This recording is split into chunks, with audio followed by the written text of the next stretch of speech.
Hi, Burl. Hi, Sharon. No.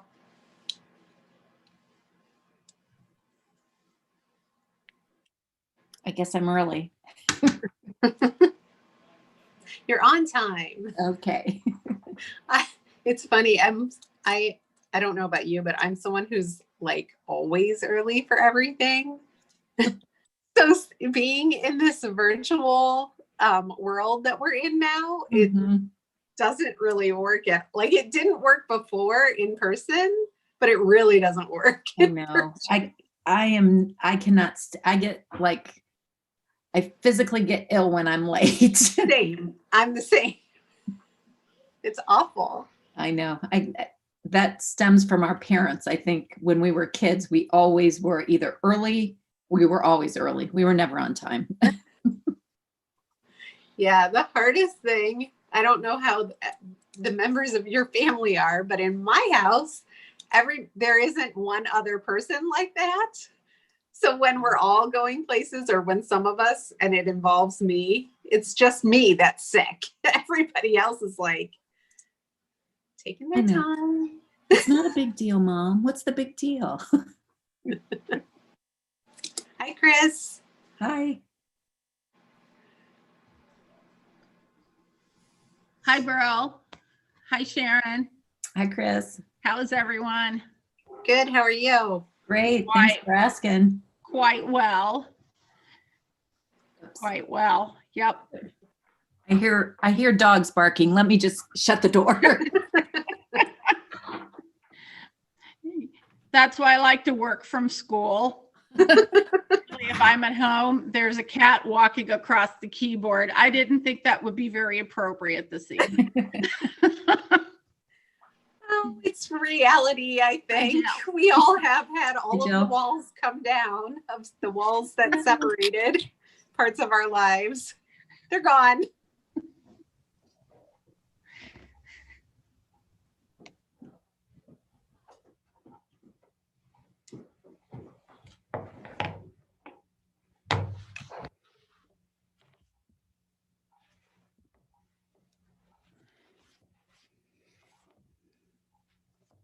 Hello. Hi, Steve. Hi.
Welcome, Varun. Thank you guys for letting me. Yeah. Glad you're here tonight. Thank you for being here.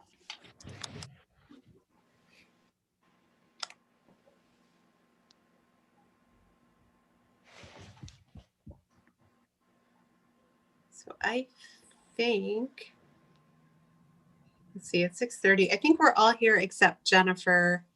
I'm not positive if she's going to be able to join us tonight or not. So she did say to go ahead. Just scrolling and making sure. Sorry, I'm usually on these in my phone, so I have to flip through the screens. I don't see anyone else trying to sign in. So it's 6:30. Why don't we go ahead and get started? Mr. Verlingo, can you call the roll, please? Mr. Campbell, Here. Ms. Chrysler, Mr. Hairston, Here. Ms. Mooring, Here. Ms. Pickle Antonio. Here. And if you can all please stand and join in the Pledge of Allegiance. I pledge allegiance to the flag of the United States of America and to the republic for which it stands, one nation, under God, indivisible, with liberty and justice for all. Thanks. So let's see. Welcome to the January 21st regular board meeting. Sorry, I'm just trying to make sure I have all my screens open.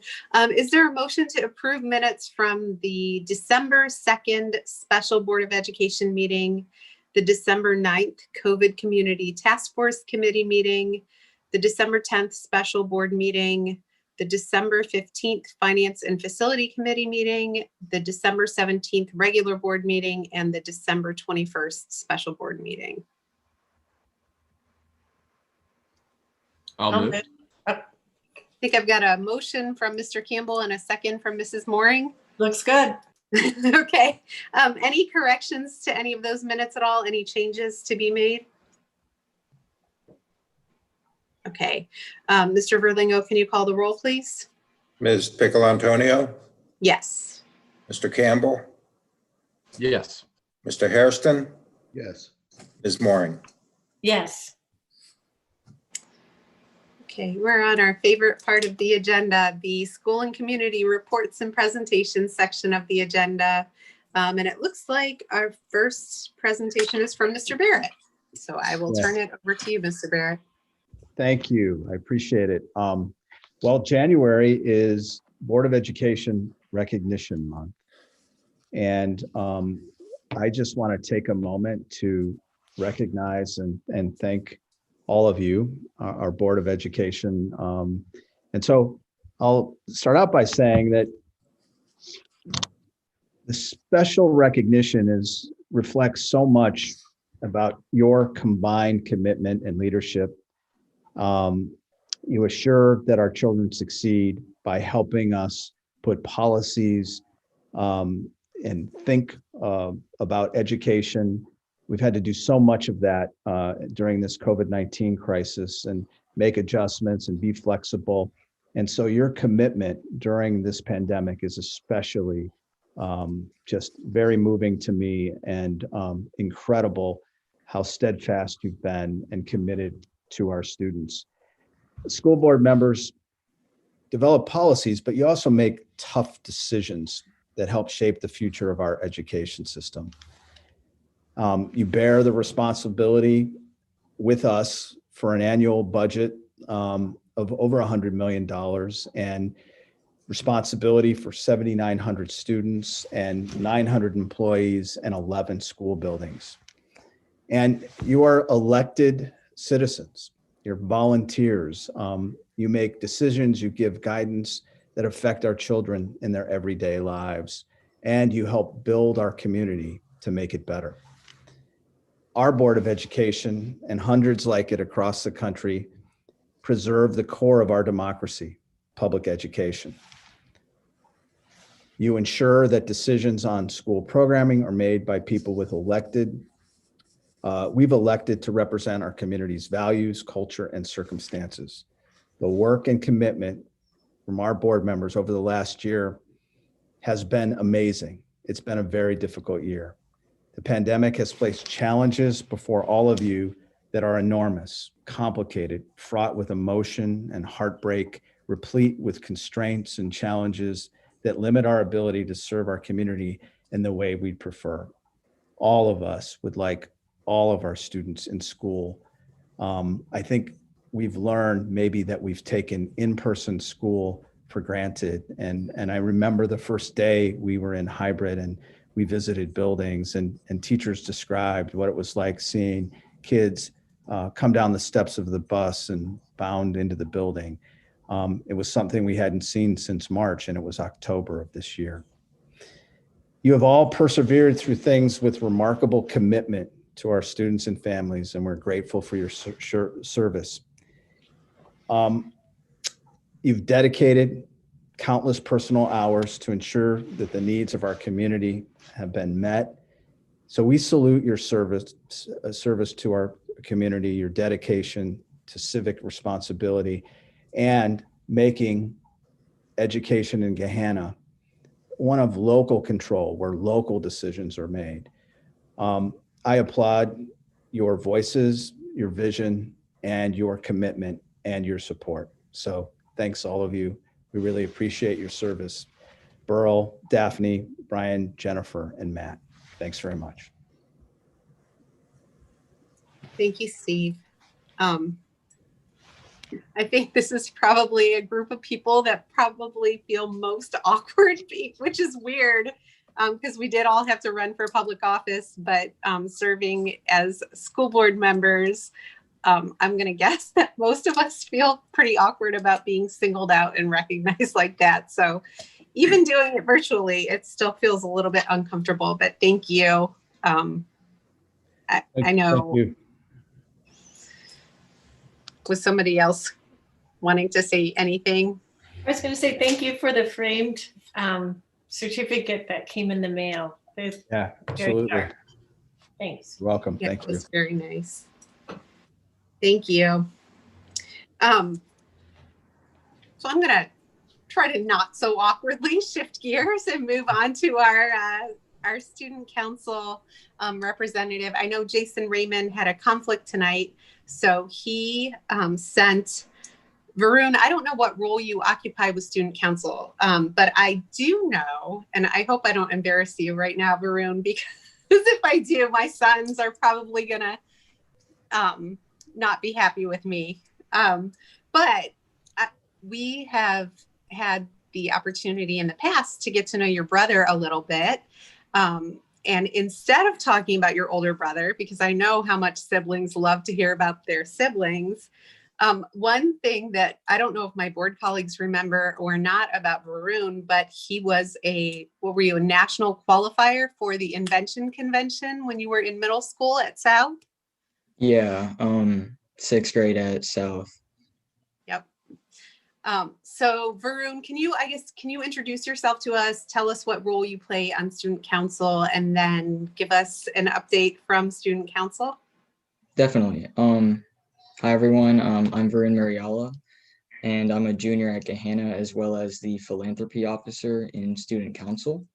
And I've been a part of student council since my years at Middle School South and the past 3 years at Gahanna, and I've been able to take this role as philanthropy officer and work on improving our community and our school through service and outreach. And so some of the updates that we have from student council and some of the main things we're working on, first is a diversity and inclusion initiative.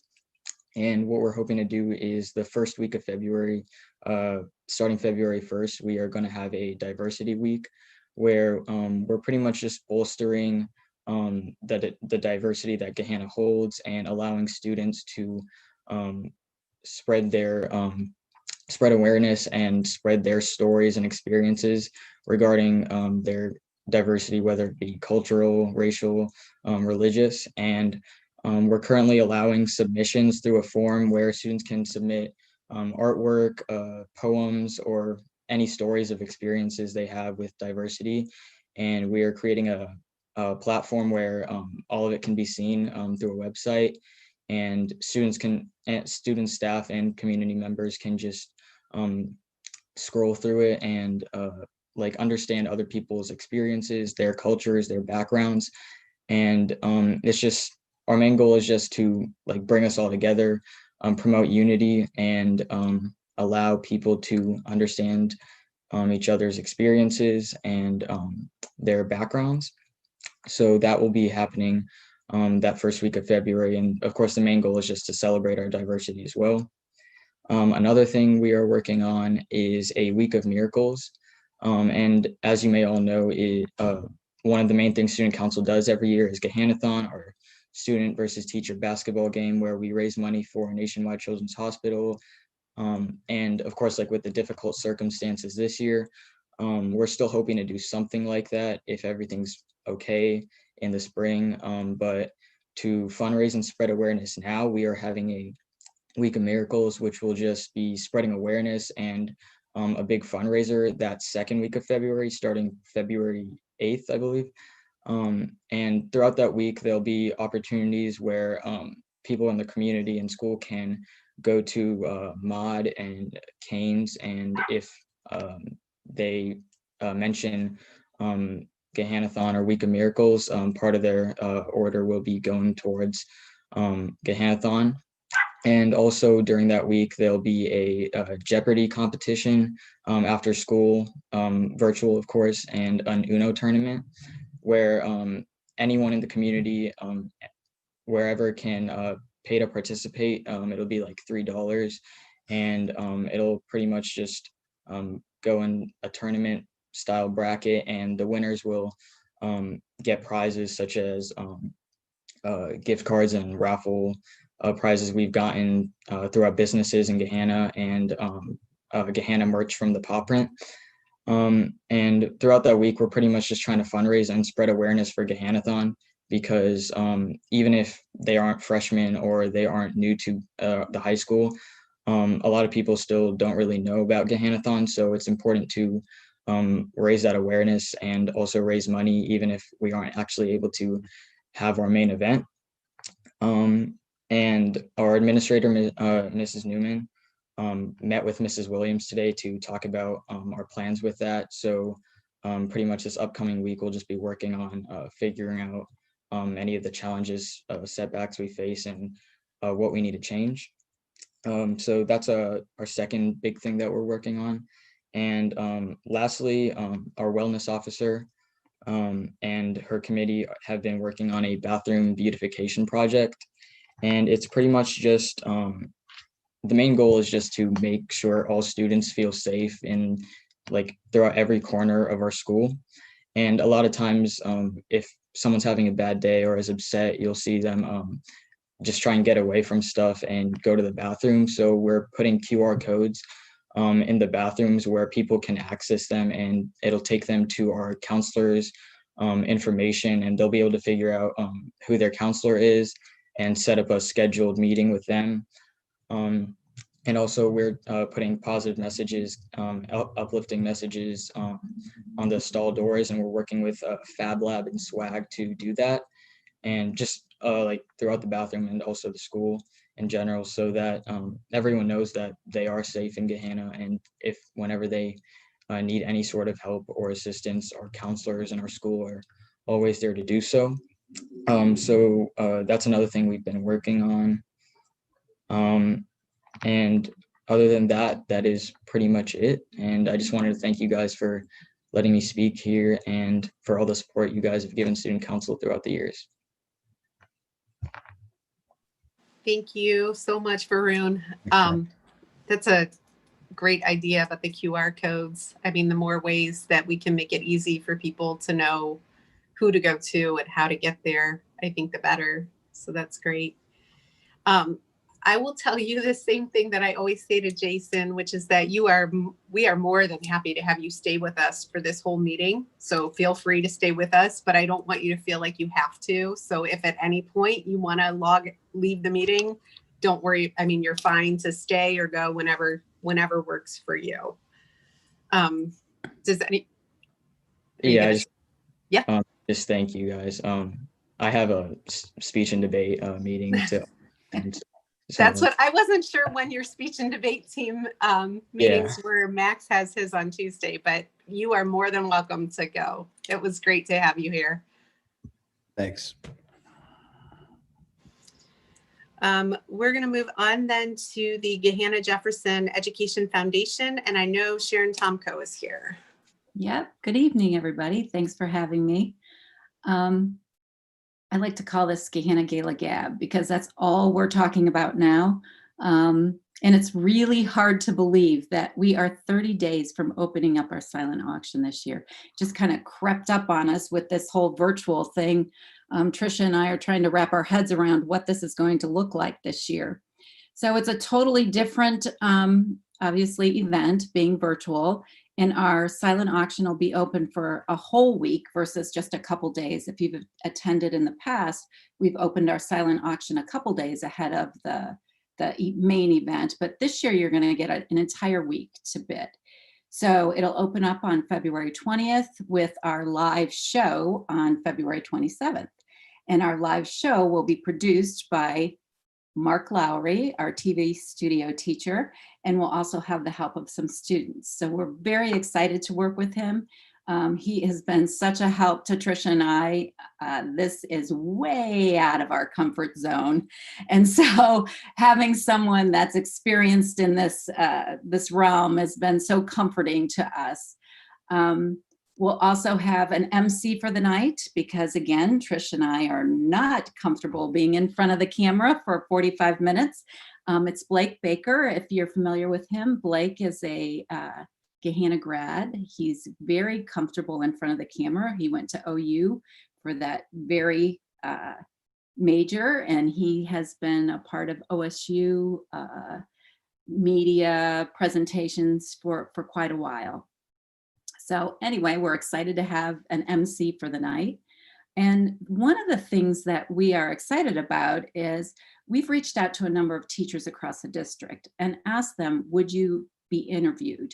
Have some students come over and ask, what has the impact been with GJEF? How do you see, the grants that we've given you, what impact has it had on your students? And so that they can take some video. If you have been to our gala, we've tried to explain where the money goes, but it's so loud and it's so social. It's hard to explain the why. And this, I think, will give us a great opportunity to be able to really explain what we do and, what impact it has had across the district. So we're trying to do it in an entertaining way. And so that it's small snippets and that it's very interesting. But that is one big plus of doing it virtually. We think our message can get out there.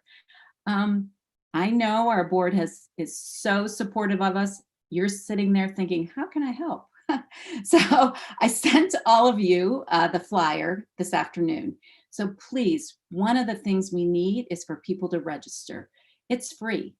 In order to bid, it's absolutely free. So you're not asking anybody to do anything that's out of your comfort zone. We usually get 400 people at our event. We'd love to have way over double that amount that would register so that we could have some really awesome bidding on our end. So please share on social media, share with your family and friends. Like I said, it's free. And if they register, they will automatically be put into a drawing for a $250 Amazon gift card. So all you have to do is register, you'll automatically be put in the drawing. Now there is one little catch. You have to tune into our live show to win. So you have to see your name be pulled out of the hat. So that's just one little caveat. We want you to watch at least for a few minutes. In fact, there are 3 raffles this year. So there's that $250 Amazon raffle. And you may have seen around town, we have a lot of people selling our $1,000 raffle tickets. That's every single year we do that. We have National Honor Society selling those tickets. We have a number of different groups selling those tickets. So that also will be pulled live on the 27th. And then if you've come to our event, we've always done the Lucky Key little gig where we've sold 75 keys or 100 keys and you have an opportunity to win something out of the treasure box. So this year we're going to do a little take on that, but it's called the Golden Ticket Raffle.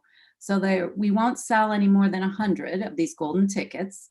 They're $100 a piece, but whoever is chosen will get to pick from awesome vacations that have a value of, up to $2,000. And we've done a really good job because we know with COVID, people might be a little hesitant. You have 2 years to redeem it. And there's also a number of trips that are drivable. So if you don't want to fly. So we have all different kinds of opportunities. So again, I think that golden ticket thing, just think you're given a $100 donation and you might win a couple $1,000 vacation for your family. So I think that's an awesome thing too. So I'm taking off my gala hat just real quick, my community relations hat. I know I mentioned we are having an event on February 10th. It's a virtual event. We're partnering with Dawson. This is an event to provide an opportunity for businesses and colleges to connect with students who are exploring different career pathways. And we're also inviting community members and parents if they're looking for a job. There will also be businesses that are looking to hire immediately. And even parents that perhaps, and community members that are looking to start a new career. They can get information on that. And that is February 10th. It's from 5 to 7. Again, it's a virtual event. So you'll start to see a lot of marketing on that within the next week or so. So I thank you very much for your support. I know we can always count on you for our gala. And we're excited this year. We'll see what it brings. So thank you. Thank you, Sharon. Anybody have any questions for Sharon? Okay, thank you. I'm really curious what's in the, for those who purchased the upper, I don't know what the levels of the VIP? tickets are. I'm so curious what's in the box, but you don't have to tell the secret. It's a secret. It's a tropical treasure box. I think it's great that you've been able to come up with a way to still put on an event, even in this virtual way. I know it's so different, but it's fantastic that we have resources like Mark Lowry and other people to help kind of pull it all together. So I think it's great. It's exciting. Thank you. We are going to move on then to Gahanna Jefferson Education Association. And tonight we have Chris Swisher here tonight with us. Hi, everyone. I am Chris Swisher, and I am the German teacher at the high school. I am also a GJEA site manager for the high school. First of all, I'd like to share some things happening with GJEA right now. And then I'd also like to share some things happening a little closer to home here at the high school. Last month, GJEA collected donations from teachers and from staff to support our students and their families with our annual Dress Down for Grin fundraiser. It was a little more difficult, as everything is right now in this virtual climate, but we were still able to send $9,604 to Grin on behalf of our Gahanna staff. We appreciate the partnership that we have with Grin, between Grin and our school, and we really hope that this event continues for many years to come. Also, we are just beginning to collect for our Nothing But Cakes fundraiser. This is for student scholarships. GJEA has 3 scholarships that we award every year to high school seniors and college students who are planning to pursue the teaching profession. And the cakes will be delivered right before Valentine's weekend. So these sweet treats arrive at a very good time. Either we're going to eat chocolate or we're going to eat cakes. So we might as well. So our GJEA Board of Directors just voted last night to purchase a silver sponsorship for GJEF virtual event this year. We are looking forward to bidding on items along with other people in the community who support this wonderful program. The teachers of Gahanna, along with the students, definitely benefit directly from the work that Trish and Sharon do. We are so glad that they do what they do, and we are very glad to be a part of this. A little closer to home, And this has been on my heart for several years. Several years ago, you, the Board of Education, voted to purchase Chromebooks for our students and for the teachers. I do not know if any of the other GJA speakers have thanked you. Sometimes I usually don't watch the board meetings. Unfortunately, I would always regret that I don't. But I need to sincerely thank you for doing that. I know you did that at a time when we were looking at, oh my gosh, we're going to have a levy. Yeah, we know the money is in the budget for technology, but how does it look to the community? At first, I really enjoyed the exit tickets that I was able to do with the students, the easy access that students had to classroom materials. We use online flashcards called Quizlet, and I was able to directly link the activity right to the kids' Chromebooks. They just click and boom, they're in the activity, so they can have study materials made by me. And just how it empowered the students to take charge of their education. So I very much appreciated Chromebooks already. And then suddenly we received news last March that we were going to remote learning, and we were just scrambling because we had one more days with students, and then boom, we were in remote learning. Our students already knew how to turn in homework on Google Classroom. They already knew what Google Classroom was and how to use it. So I just think we were in much better shape than we would have been if we had not had that. You know, when we first received Chromebooks, I did a lot of PD over the summer to learn how to use Google. And with distance learning, I have had to learn so much more. Without your very wise purchase, going to remote and distance learning would have been an even bigger challenge for us.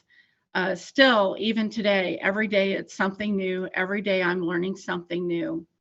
But I sincerely thank the Board of Education for their very, very wise decision. I very much appreciate it. I'd also like to let you know that our staff meetings recently and our department meeting time is now devoted to learning about equity and implicit bias and related topics. The board's resolution reaffirming the board's commitment to district core values was very well received by the staff. We look forward to working with the administration to make concrete changes that empower all of our students. I am thankful to the administration that you realize that this is a long-term topic, that it's not a 1 year and okay, we did that. I think as educators, when we see injustice holding back our students, we know we have to get involved and we know we need to do something about it. Just when a student feels like they don't belong or feels like maybe they're not good enough, we just know, no matter how busy we are, that we have to do something about it. On our staff, we have teachers who are very supportive of this cause. We still realize that we're all in different places in our learning about all of this.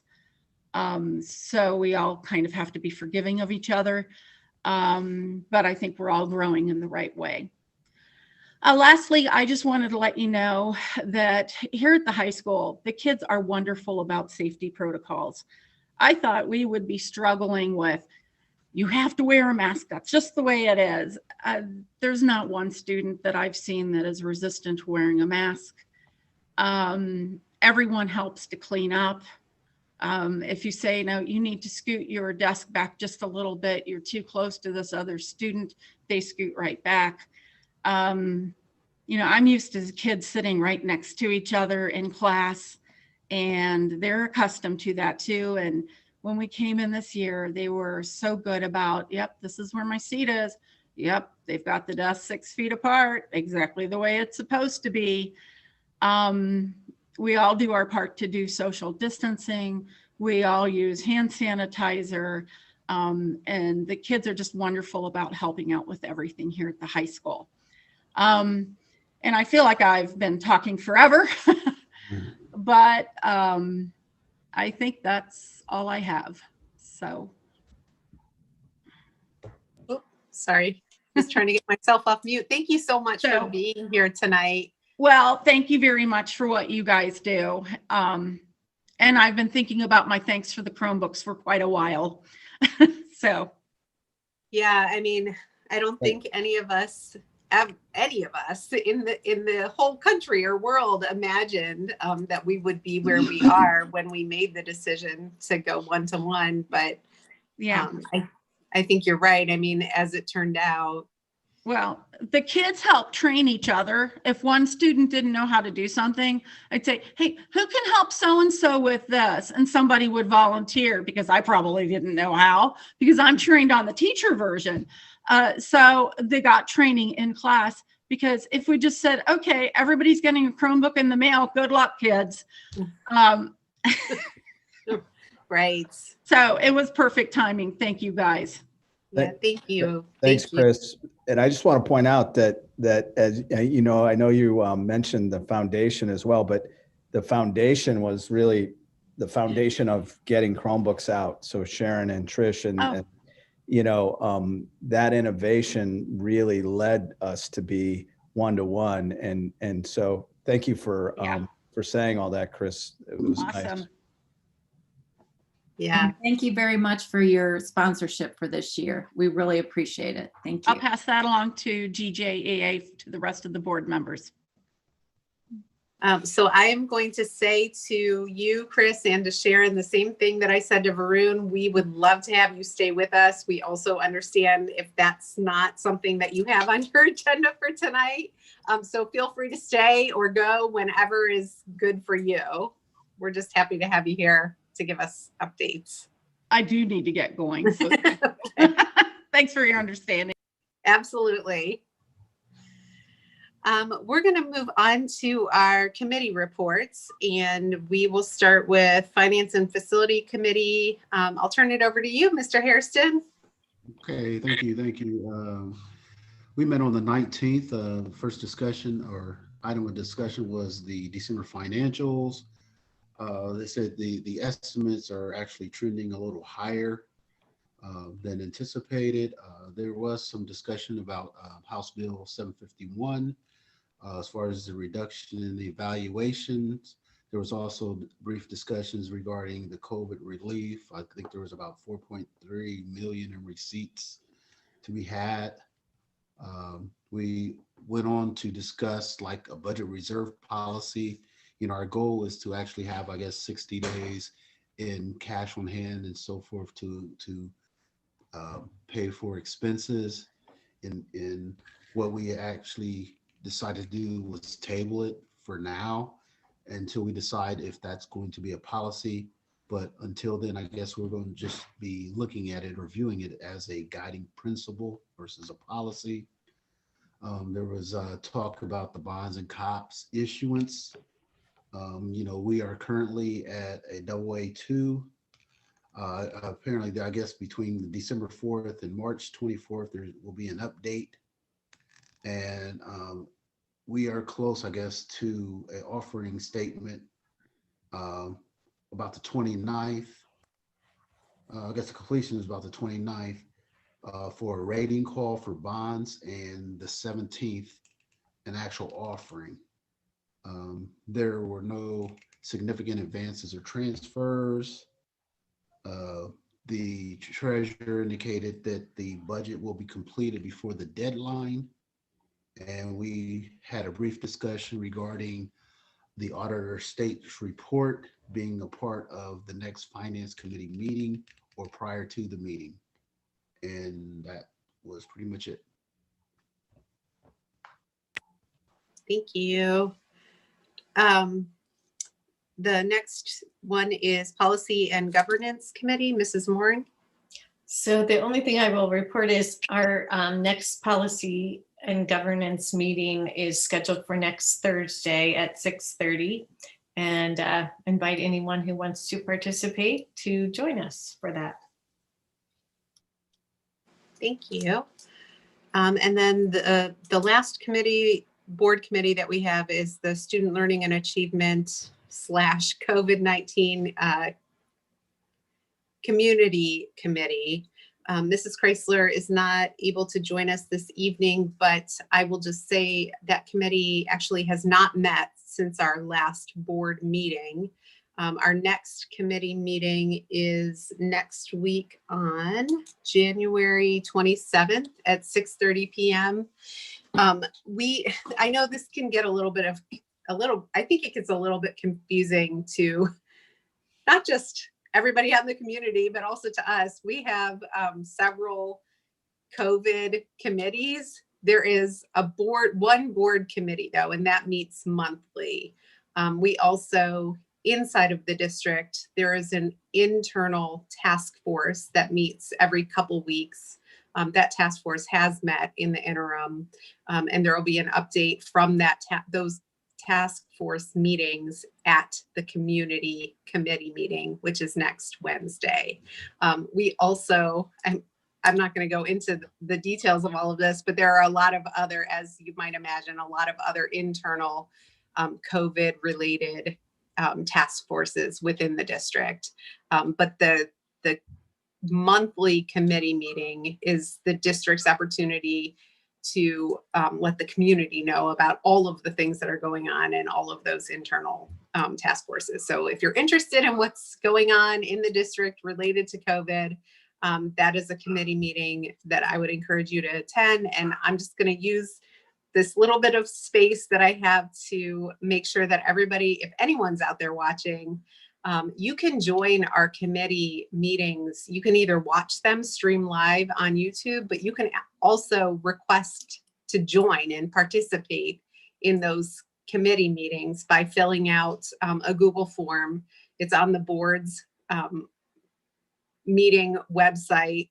That form, if you want to come and join the discussion and participate in it like we used to do when we were in person, you just need to fill out that form ahead of time and you'll get the Zoom link and you'll be able to participate in the discussions. You can always, though, watch the meetings either live or later on YouTube. Let's see, we are on public participation. I did not receive any public participation statements for tonight's meeting. Mr. Barrett or Mr. Verlingo, did either of you receive anything? Okay, so there is not any public participation tonight. So we're on communication and adoption of the agenda. Any additions or deletions, any changes to the agenda at all? Okay, if not, is there a motion to approve the agenda as presented? I'll make that motion. Thanks, Mrs. Mooring. Is there a second? I'll second. Thank you, Mr. Campbell. Any discussion? Mr. Verlingo, can you call the roll, please?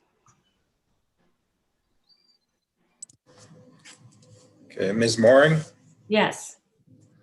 Ms. Pickle Antonio, Yes. Mr. Campbell, Yes. Mr. Hairston. Mr. Hairston, Yes.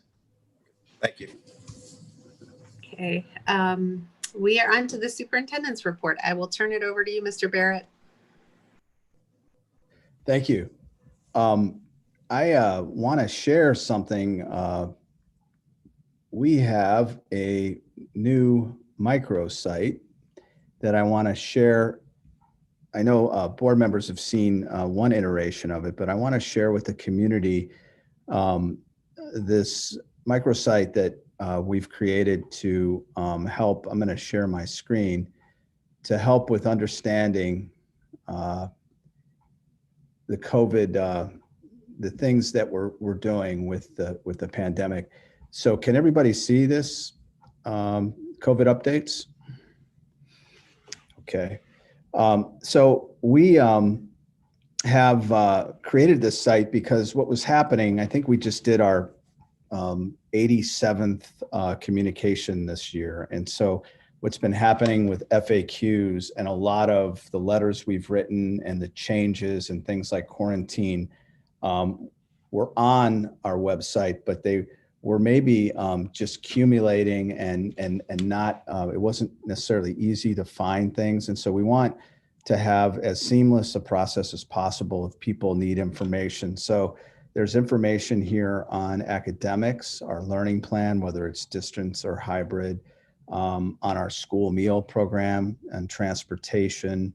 There's this health and safety document, guidelines, FAQs, both most recent and past ones, and resource links to things like ODH, Ohio Department of Health, and Franklin County Public Health.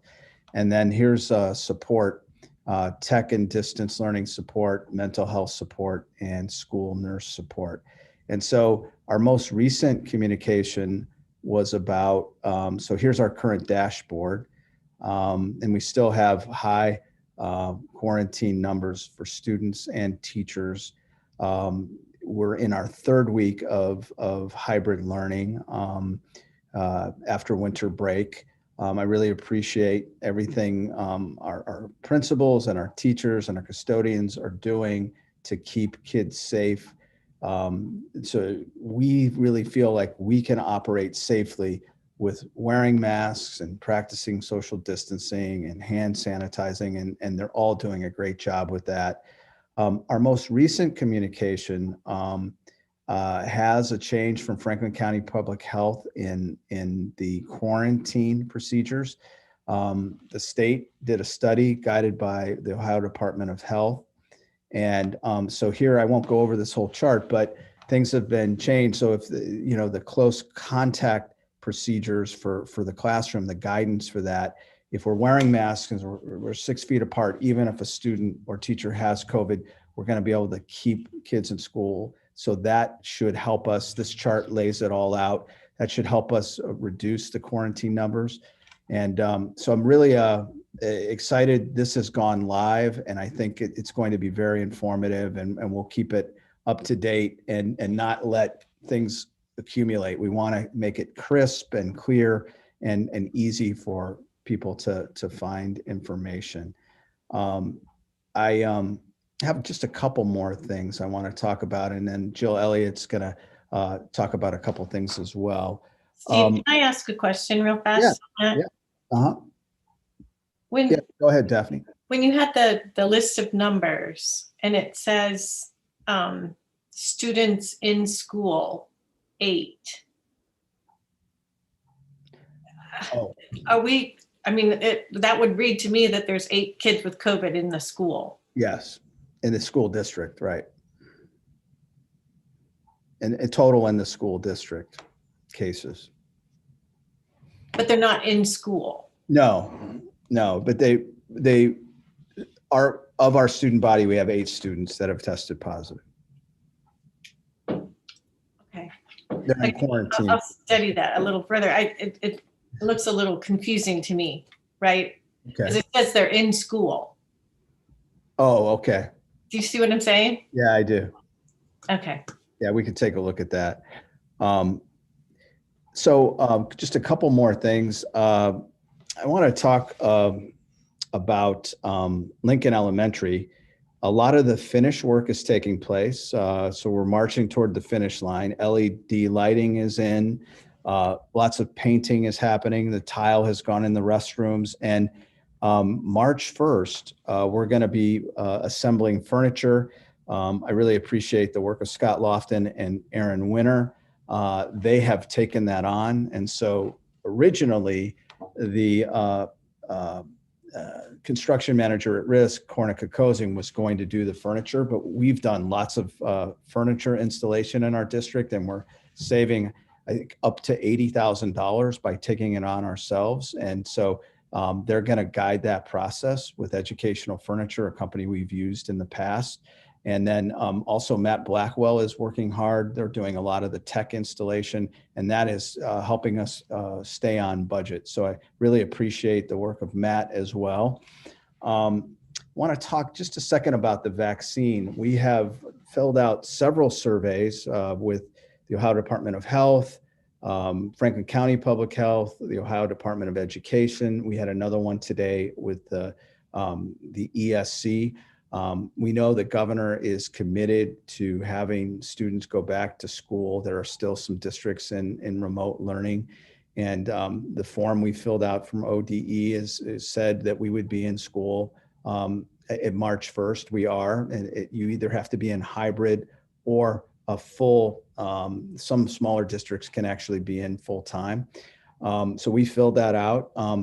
Joe Grady, our healthcare consultant, is looking for partners. He's working with Walgreens and Kroger and Drug Mart to find out if they can administer the vaccine for us. We want to be ready to go when 1B for educators starts. So Tier 1B will start February 1st. So we're hoping our staff will be able to get vaccinated.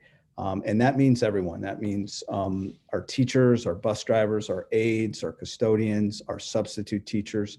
And we want to make sure they do it at no cost. And we want to make sure that they do it anonymously. We did do a survey. About 95% of our staff said they would get the vaccine. And the way we did the survey is anonymously. We did it by building. So we'll know how many at Chapel Field and how many at Royal Manor and how many at Blacklick are going to get the vaccine. And then we'll set it up and you know, we may have to plan for, you know, to adjust our learning plan. Maybe we'll consider just, you know, we want to make sure that we make getting a vaccine for our staff a priority. So we may have to go to remote learning for a day. We're still trying to kind of work with Joe Grady and the state on what we're going to need to do. We may use a gymnasium like our high school gym to administer them. So we're putting plans in place to be ready.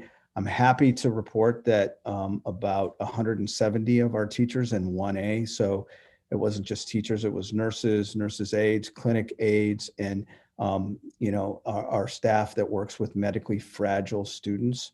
We sent them to 1700 Morse Road, where Franklin County Public Health had a pod, and they were administering 600 vaccines a day. And so we would have meetings with them, with Joe Mazzola and Alex Jones, and they had their masks on. They were out at the pod. I can't say enough about what Franklin County Public Health has done to adjust to the new normal and all the help they give us and all the guidance they give us. So very appreciative for that. I'd like to turn it over to Jill Elliott to talk just briefly about redistricting and the equity work we're doing. Thank you, Steve. I did want to provide clarification, Daphne, on the dashboard. The eights, like the students in building number 8 for positives, that means the students were in our buildings when they developed symptoms and then tested positive. And then the 15 students not in the buildings would mean maybe these were distance learners or they weren't in our buildings when their symptoms began. Okay, so I wanted to start by talking, as Steve said, a little bit about our equity and access work. I've shared a few times about it. You definitely heard, you know, this evening from both Chris and Varun that, you know, our students and our staff are also focused on this and also, you know, really excited about the work. When we came back from winter break, we had a professional development day, and we, you know, had the privilege of hearing from Kelly Capitosto from the Kirwan Institute for the Study of Race at The Ohio State University. She presented a keynote to our whole staff and then stuck around with us and held 2 roundtables.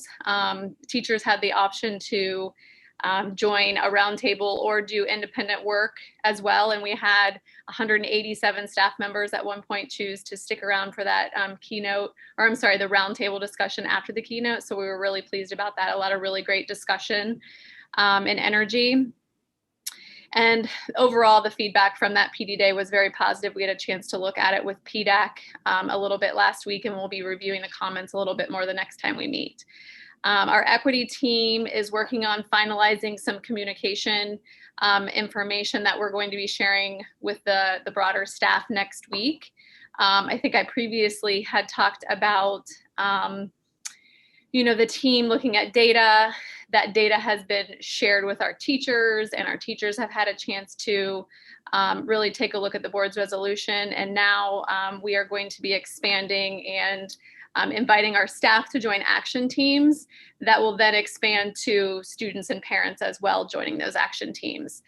So we're excited about that information. We have a video we're going to share, as well as an equity plan that kind of outlines, the purpose of the team and the history of this work thus far, kind of where we're headed, outlines our philosophy on equity and access. And it's definitely a living document, though, because as the action teams get going and the goals get developed and the action steps are put in place, we'll be updating and revising that. So we're really excited about that work. And also we'll be looking for opportunities to do focus groups with students and focus groups with parents, and really make some positive change for our kids in the district. As far as redistricting goes, we have met with our redistricting committee 3 times, and that committee is made up of parent representatives from all the buildings in our district. We invited parents from all of our buildings, all levels, to come. Cooperative Strategies has been leading us through looking at different options for redistricting. And, we have the new Lincoln Elementary opening. That's, a larger size elementary building that we need to redraw some boundaries for, so that we can eliminate some capacity issues in some of our other buildings, and also, put students in that building. We also are trying to be mindful of the growth that's coming, and the additions at High Point and Blacklick that are going to be coming online as a result of our recent levy that passed. The priorities that were identified from the community survey that we're really trying to hone in on are keeping neighborhood schools, limiting the need for future boundary changes, taking a look at feeder patterns. And what that means is this is primarily an elementary redistricting effort, but because that can sometimes impact the middle school that kids will go to, and it was a priority to make sure that as best as we can, we're keeping whole schools of kids going to the same middle schools. That might cause us to have some middle school adjustments as well.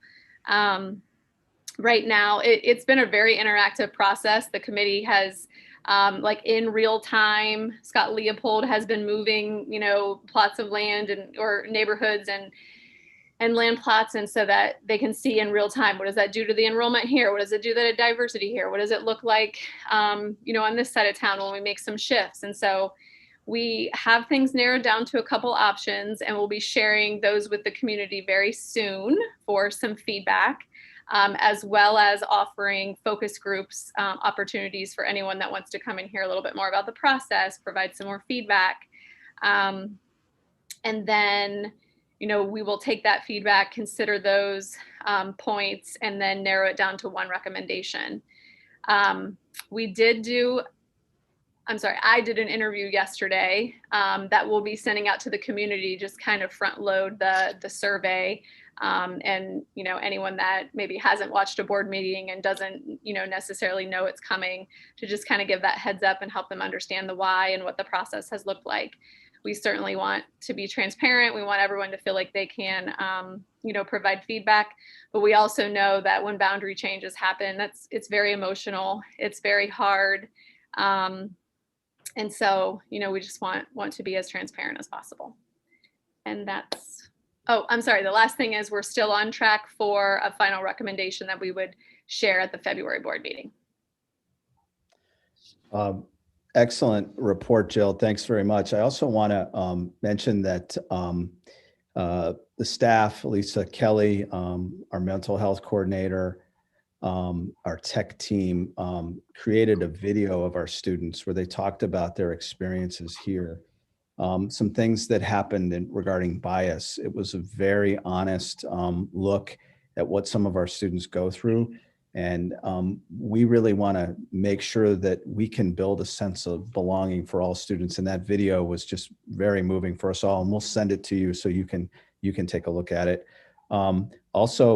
This work, and I'm very proud of the work of the curriculum team and Jill and our teachers for engaging in this work. The Kerwin Institute, Kelly Capitoso was amazing. We're also reading a book called So You Want to Talk About Race, which is a very enlightening, honest look at race in our country. And so that's going to be rolled out, and teachers will be invited to be a part of that process. We're reading it as an administrative team. It's exciting. So great work, Jill. This is the work that we want to make sure that we provide an environment for our students where they feel they matter and they belong. So thank you. Just want to give, my last thing is I just want to give a shout out to our mental health team and Concord Counseling. Over the holiday, we had 7 counselors from our district at all levels volunteer to monitor students to be open to phone calls to families. Concord monitored things over weekends, New Year's and Christmas Day.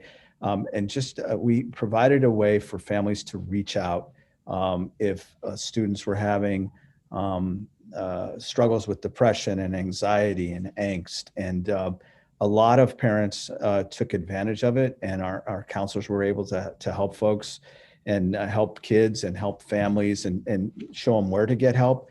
Even on the recent holiday, Martin Luther King Day, 2 of our counselors did a grief group with students because there was a need. So I'm just so grateful for their commitment to students. The pandemic has been hard on everyone, and depression and anxiety are everywhere. People are tired. They have pandemic fatigue. And so I want to just publicly thank Lisa Kelly, our counseling staff, our mental health specialists, and Concord Counseling, and even Ohio Health.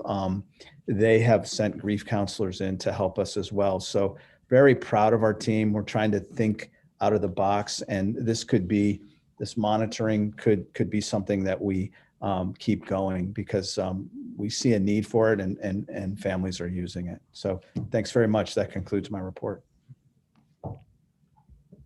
Thanks, Mr. Barrett. Any board members have questions about anything?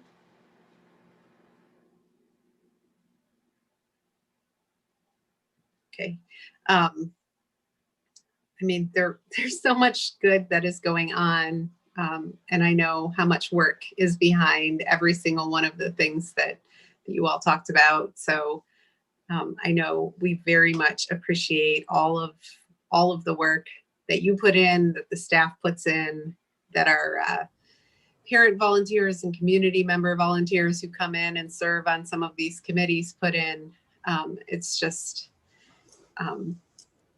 it's amazing when some of the things start to come all together.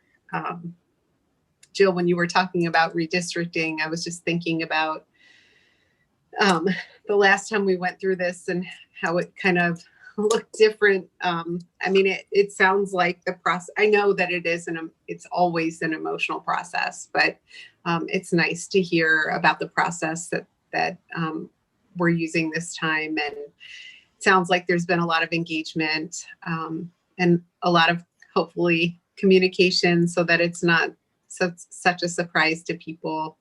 You can never take out that emotional component to it, but the more that we can communicate, I think the better. I wasn't sure the timing of when we would get the recommendation. I knew it was going to be in plenty of time so that students would know, for example, where they were going to middle school if they were 5th graders. But that's great that it'll be done by February. That's a lot of work in a really short period of time. So thank you. I will say that once the recommendation is made, then there's some more behind the scenes work that has to happen because we need to take a look at where special programming units are and services are provided based on students' new homeschools.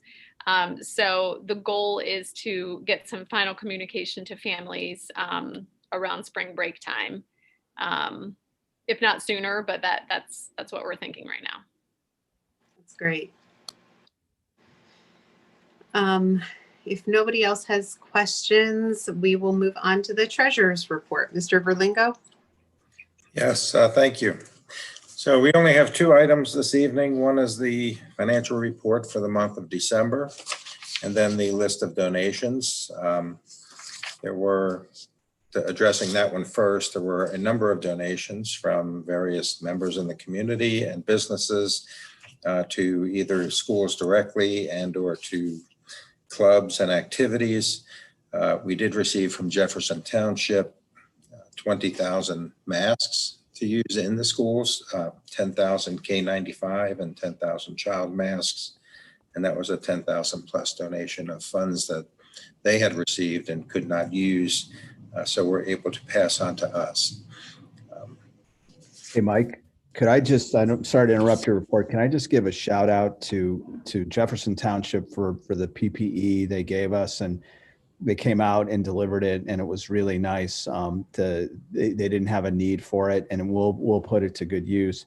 But I also want to point out that Three Creeks Church and other churches within our Gahanna Ministerial Association did the Gahanna gift shop at Middle School West. They had social distancing, they had hand sanitizers, they had the floor marked.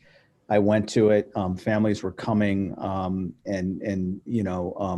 they had time slots. It was amazing. And those donations from Three Creeks I think parents had to pay a $5 fee to get toys, just per family. It wasn't per kid. And so the donation that they made to our schools came from that money. So thanks to Joel Trainer and it wasn't just Three Creeks, it was a number of churches, and so really, really great. That has really gained momentum, and it gets bigger every year. Sorry, Mike, I meant That's to fine. No, that's fine. Yeah. Okay, secondly are the financial results for December, and Mr. Hairston summarized nicely the activity and things we covered at the Finance Committee meeting on Tuesday. So I will just briefly cover a couple of items.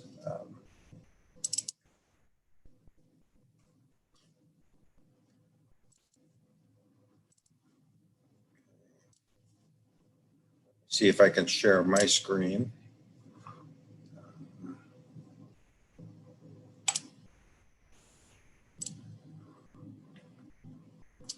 Okay, so the financial summary, December was somewhat uneventful in that estimates, actuals, and the estimated revenues and expenditures for the month were fairly close to plan, and no real variances other than the year-end type of activity where, to close out the calendar year, there's some additional things that need to be done, especially in the area of payroll.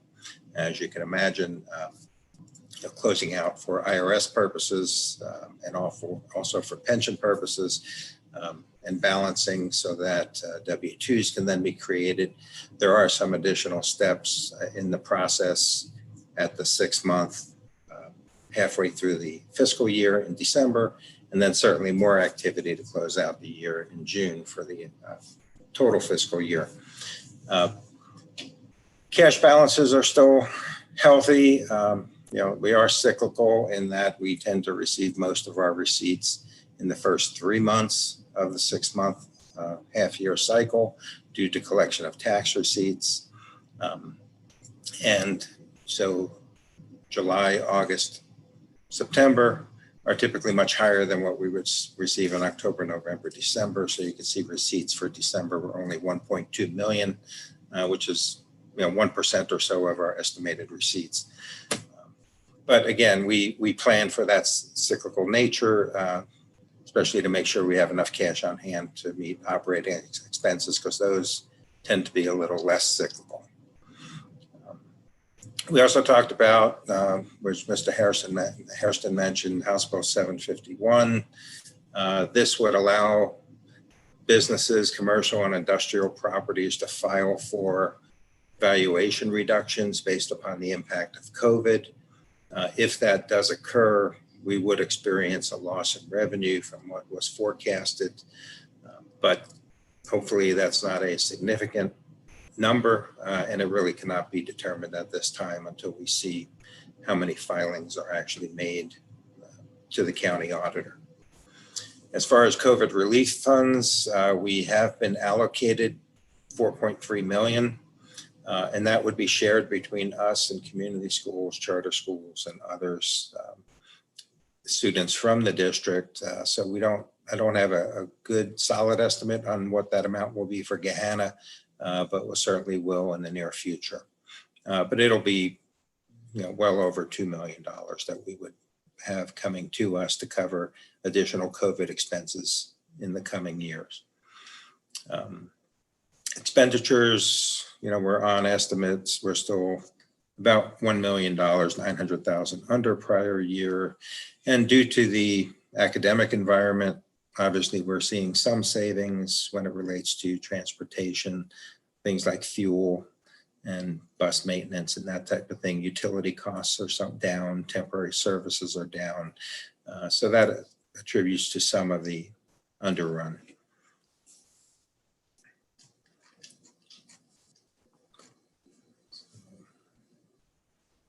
Stop that share.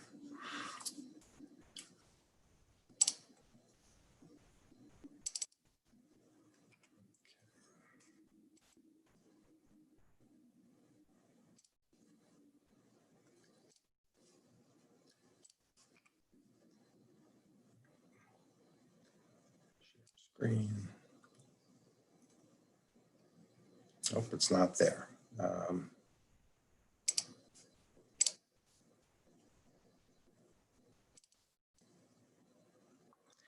Trying to get to the other document to share.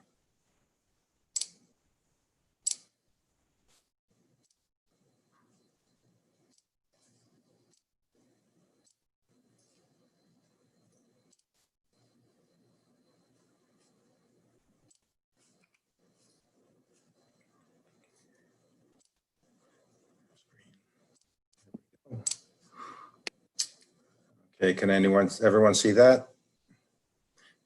Okay, so this is the standard set of reports that we prepare each month.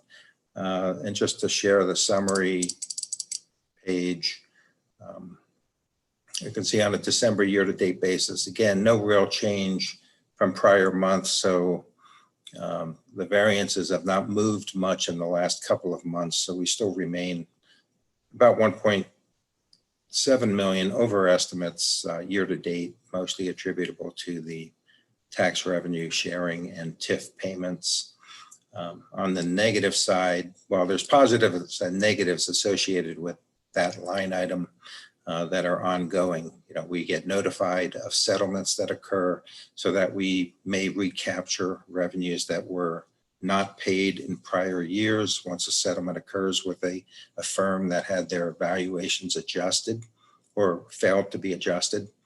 And then we also have cases where they may win an appeal and the valuation will be reduced, in which case we will see a reduction in revenues that we were expecting or what would normally come through our tax base.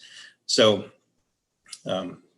again, that number is somewhat fluid, but we are, ahead of estimates, and I expect we will end up the year ahead of estimates in that area. As far as expenditures go, we are 1.9 million on a year-to-date basis under expenditures. Some of these are due to timing. Others are due to those underruns in certain categories that I mentioned.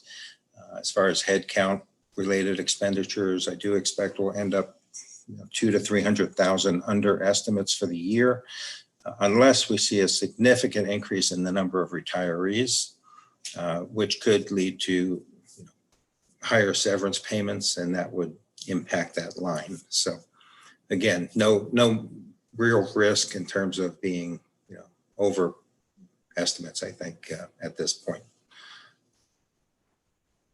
And we're tracking fairly well against appropriations, where our expenditures are about 50% of where they, about on target to where they should be.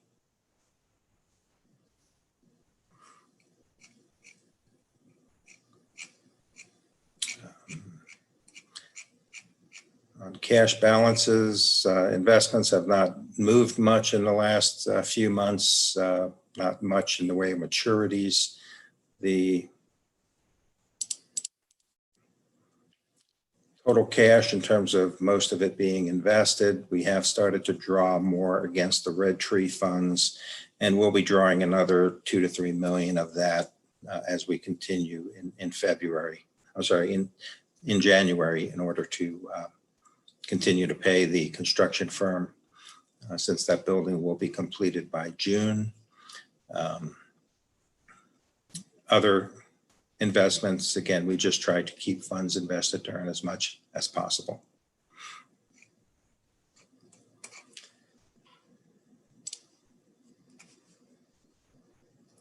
Any questions on the results?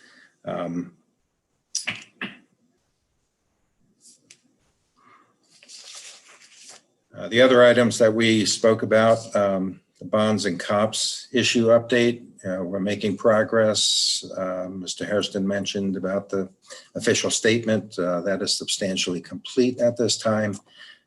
One thing we are waiting on is our final audit report and discussions with the auditor today. We're hopeful to have that tomorrow. So that can be included in the documentation that we send off to the rating agency. We do have a rating agency call a week from tomorrow to discuss the district and its academic programs, financial position, debt, many of the items that the agency is interested in to determine, should we keep our rating of AA2? Could it be increased, which is highly unlikely, or would it be potentially decreased? And certainly we would be trying to avoid any potential decrease. So Mr. Barrett and I will be meeting with the rating agency and our bond counsel and other folks next Friday to basically inform them as to all the good things that are happening in Gehenna. And the presentation today, and it's looking good. It's a very long PowerPoint. So Mike's been doing good work, and we'll be ready to kind of, sing the praises of all the great things that are happening in our schools, but it's also the local economy will be a factor, what's happening in Central Ohio. And also, I think the rating agencies have gotten more stringent. Their expectations have changed, and so we expect to have the same rating, but there's a little. The one thing they're going to look closely at is our outstanding debt, and so I think the team has done a good job to taking a lot of things from our just a high level view of our quality profile. So Mike, I appreciate the work you're doing on that. It's a lot. Okay, thank you. And as far as the tax budget goes, I did file that yesterday evening. So when the auditor has received it, if they have any questions, they certainly would contact me. It was a little more involved, especially given the new debt that's being issued and how I needed to characterize that in the report. So there are some things that are to be determined, but other items that we knew that we can include. So I don't expect any issues with the tax budget that was filed, but we certainly will have discussions with the auditor if there are. And that's my report for this evening. Okay, thank you. Is there a motion to approve? If there's not an objection to taking the two items together under financial business, is there a motion to approve items number 1 through 2 under letter C? I'll move. Thanks, Mr. Hairston. Is there a second? I'll second. Thank you, Mrs. Mooring. Any additional discussion about any of those items? Okay, Mr. Verlingo, can you call the roll, please? Mr. Hairston, Yes. Ms. Mooring, Yes. Ms. Pickle Antonio, Yes. Mr. Campbell. Yes. We're on educational pupil programs and services. And if there is not an objection to taking the three items together, is there a motion to approve items number 1 through 3 under letter D? So moved. Thanks, I'll Mrs. second. Moore. Was that Mr. Campbell, second? Yes. Yes, it is. Thanks. Any discussion about these items? Okay, Mr. Verlingo, can you call the roll, please?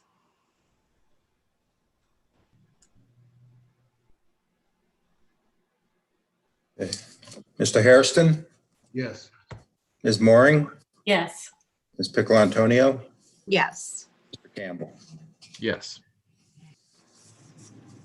We are on page 5, letter E, human resources. There are 16 items for action, and if there is not an objection to taking those items together, is there a motion to approve items number 1 through 16 under letter E? I'll move. Thanks, Mr. Campbell. Is there a second? Second. Thank you, Mr. Hairston. I always struggle. I don't want to single out any one person on this list, but there are a lot of, we've got a lot of teachers who have been with us for a long time. Some of them taught my kids. I'm sure some of them taught your kids too. And Jill says some of them taught her too. So really long time teachers that are going to be leaving the district after this year. I shouldn't say it like that, Jill. They're not that long time, I guess. But some people who have been members of our Gehanna family for a very long time. And I know I wish them all the very best. It's always hard to see those names on lists like this. And I don't want to embarrass anybody by calling out names, I guess, but just a lot of people that we will miss in our Gehanna community. Hopefully not miss them entirely, but miss them from the roles that they serve in the district. Yep. I think I agree. So thank you for pointing that out. And I want to thank all of our retirees for their service. I think one has over 40 years. It's Amazing. Amazing. So thanks very much. Yeah. Hopefully, I'm sure even in the pandemic, we will figure out ways in buildings to honor all of those people for their service. But I guess I just want to say a personal thank you for what you do for our kids every day. Any other discussion about these items? No, but I agree with you. It's hard to read these resignations for retirement. I mean, resignations, but when it's for retirement purposes, it's bittersweet, but a lot of strong teachers that are moving on to the next chapter of their lives, but we appreciate their effort and work for an investment in our district for sure. Yeah. Mr. Verley, or do we need to talk about any of the other items on this list at all? Any questions from anyone? Okay. I did have a question. Yeah, sure. When we're employing long-term, well, where was that? Long-term subs maybe? Shoot, sorry. Page 11, I think. Yeah, number 10. Are these people that are certified teachers that in that scenario? Like all the credentials and all that? I don't know the specifics about all of these individuals. We would need to double check with Shay, but That's the goal though? I want to say yes. Okay, all right.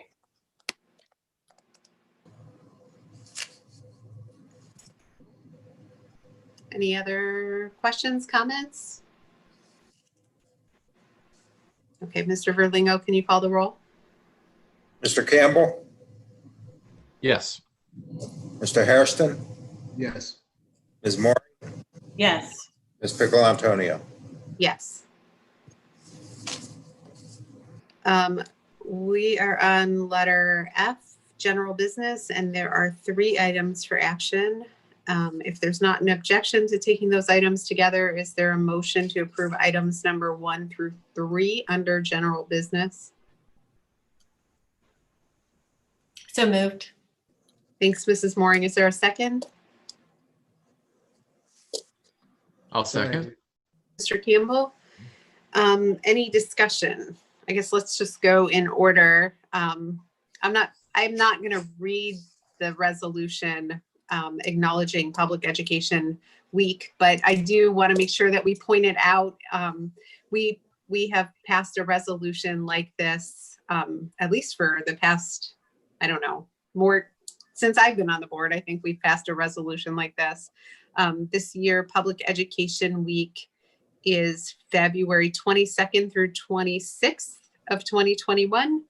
A lot of times there's events at the State House and other ways to kind of celebrate public education in Ohio. I don't think that there will be any in-person events like that this year, but I don't honestly know right now if they have anything planned virtually or not, but I think it's nice that we're able to pass a resolution to recognize the importance of public education every year.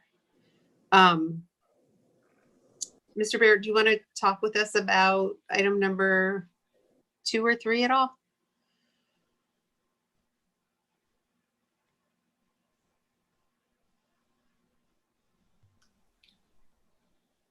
I think number 2 was just Yeah. changing. When I look back at the original, I think it was coming out of bond money, and it needed to come out of capital improvement. That's right. Yep. Okay. Sorry, I was just reading that again too and confused. Thank you, Mrs. Mooring. Do you want to, I guess, maybe give some context for the MOU that's in item number 3? Yeah, so that's an agreement for evaluation, to finish evaluation for the year. It's we came to an agreement, Jill, and evaluation committee developed that. Do you want to say anything about that, Jill? Just a high level view of it.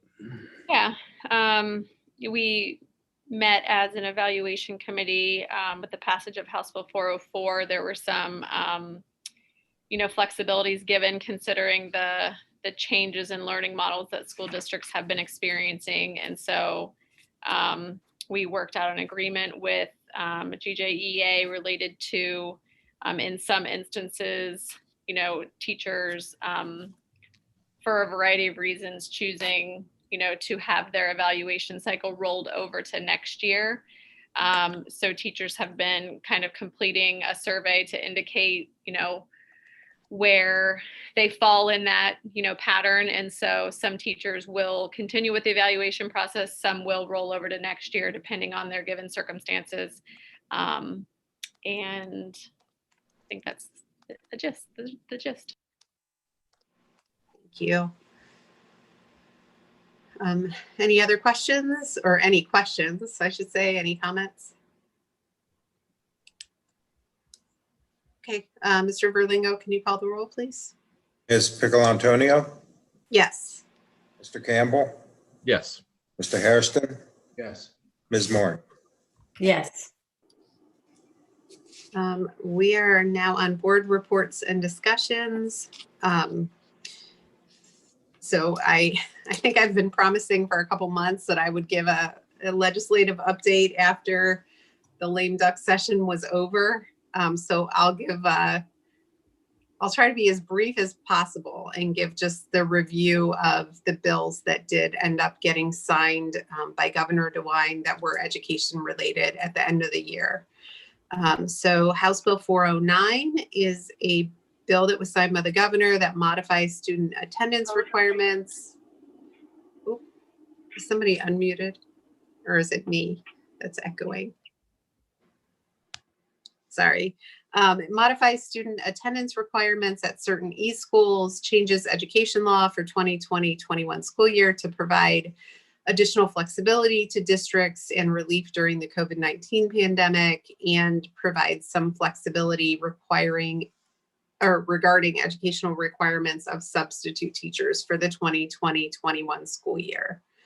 House Bill 436 was signed by the governor. That requires districts by the 22-23 school year to administer annual dyslexia screenings for students in grades K-5, among some other related requirements. House Bill 442 was signed by the governor. That modifies people services licenses to require only registration with the Ohio Department of Education if the individual was already licensed by another professional board, and it reduces the Ohio Teacher Residency Program from 4 years to 2 years, and modifies eligibility for certain other state or for some state retirement systems. Can't read my own typing, that's bad. House Bill 450 requires fiscal officers of school districts and other local governments to provide a certificate of transition to their successors, and it also modifies the duties of school district treasurers to make sure that delivery to the treasurer's successor goes smoothly. Senate Bill 259 was signed by the governor. That requires, it's related to projects done through the Ohio School Facility Construction Commission. It adds a requirement of that those buildings install water bottle filling stations and drinking fountains in new buildings. Senate Bill 68 requires a state model curriculum for high school students on proper interactions with peace officers during traffic stops and other encounters, and it requires districts to incorporate this curriculum into at least one course required for high school graduation. That was another bill that was signed by the governor. That is all that is on my list. There were a couple other bills that were signed that are peripherally education related, but we've talked about them before. And then in the new General Assembly, the Ohio Senate so far has released their list of committee assignments, and the chair of the Education Committee continues to be Senator Andrew Brenner, who will be the Education Committee chair in the Senate. And then the State Board of Education met, I can't remember if it was last week or the week before. It must have been last week if it was their organizational meeting. They reelected the leadership that they had in place from last year. So Laura Kohler, who is actually a former New Albany school board member, continues to be the president of the State Board of Education, and Charlotte McGuire was reelected as their vice president.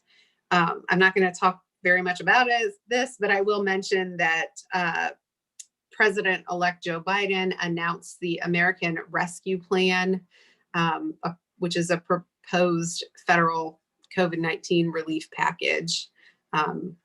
No idea at this point if any of what will happen, and if so, what that will look like, but perhaps there will be more relief coming. So that's it for my legislative roundup from lame duck session. Mr. Campbell, do you have an update from Eastland Fairfield? Yes, just briefly. Dr. Kimberly Peach Miller began her term as her role as superintendent on January 1st. So we're really excited about some new things happening down at Eastland Fairfield. We're already discussing new classes or new courses, including I think I mentioned this before, firefighter EMT down at Canal to be offered out there, and also this past month we had a discussion on fashion design being offered being hosted by Reynoldsburg. So some really exciting new things coming down the pike. She also told us that the board that We received new guidelines. Eastland Fairfield received new guidelines regarding masks and distancing. Within the school, they'll be able to do, as long as the students are wearing the mask, they'll be able to do 3 feet of distance. And that will allow the students to make more use of their labs and accomplish things. One of the concerns as we finished out the first semester was many students had struggled through some of the courses with the combination of being online one week and being in class the next week, that kind of alternating schedule. Additionally, there were some transportation issues with some districts. So we are going to try to iron those out come the second semester, but we should be able to get on course with things. So really positive outlook as we begin the second semester, and some neat things happening. Thanks, Mr. Campbell. I guess just a quick question. Where did those new guidelines that Eastland Fairfield received come from? Related to the distancing, I guess. If you know, and if you don't, that's fine. You I can don't know. I'll get the source and let you know. Okay. I'll be glad to share with you guys. Yep. Thanks. Mr. Baird, anything? I'm sorry, I was on mute.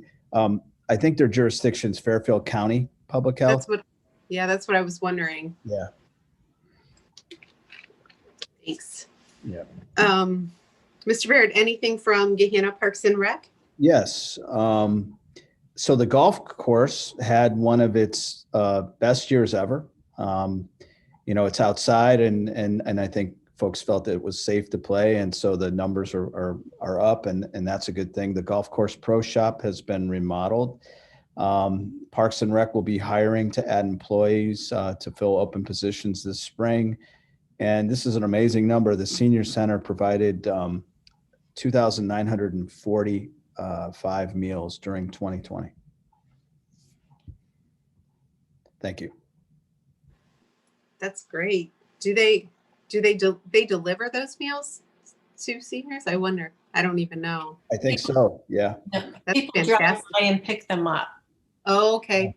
That's fantastic, though, that they were able to do that much. I think they do. But I think I'm not sure how many pick them up or how many are delivered. Okay. Mrs. Mooring, do you have an update as the local government liaison? Sorry, I lost my spot on the list. I do not. Okay, thank you. And then do you have anything to add from Gahanna Jefferson Education Foundation? No, unless you know of companies or individuals that would like to make a donation of an item, or we can, I think, because it's virtual and because it's free, I think this might be an opportunity to really expand the work of JGEF supporters. So hopefully we can spread far and wide the information that Sharon shared with us today. Thank you. Mr. Hairston, anything from Insurance Committee? No, not at this time. We actually are going in to try to schedule future meetings to fall within the requirements that's prescribed. But at this time, there's nothing to report. Okay, thank you. Any other items from any other board members?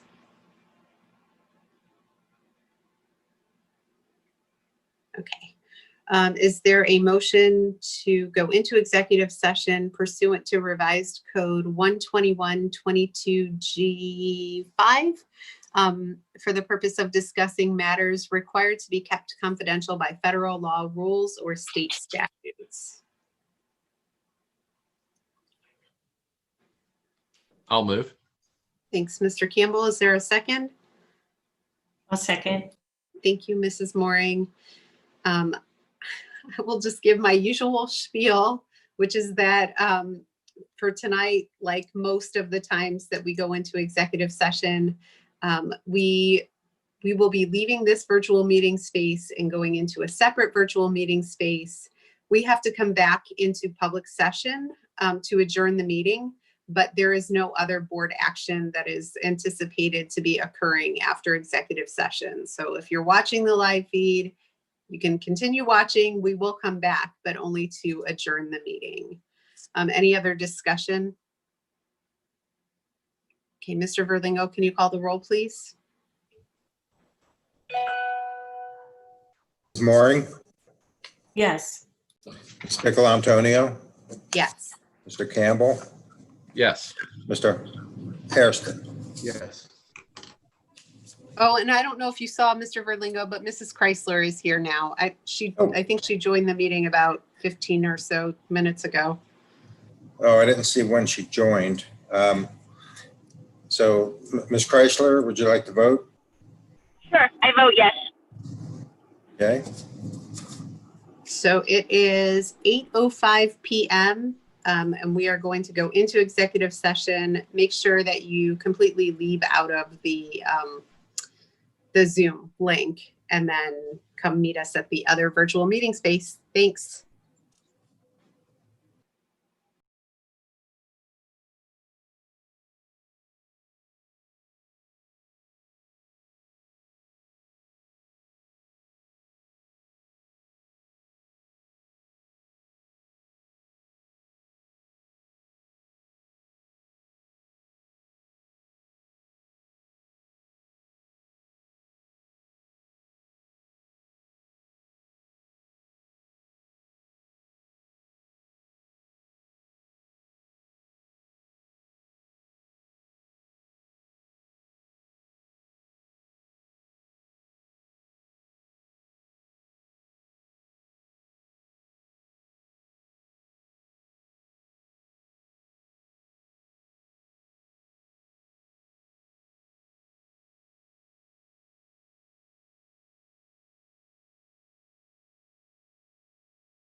I think we're all back.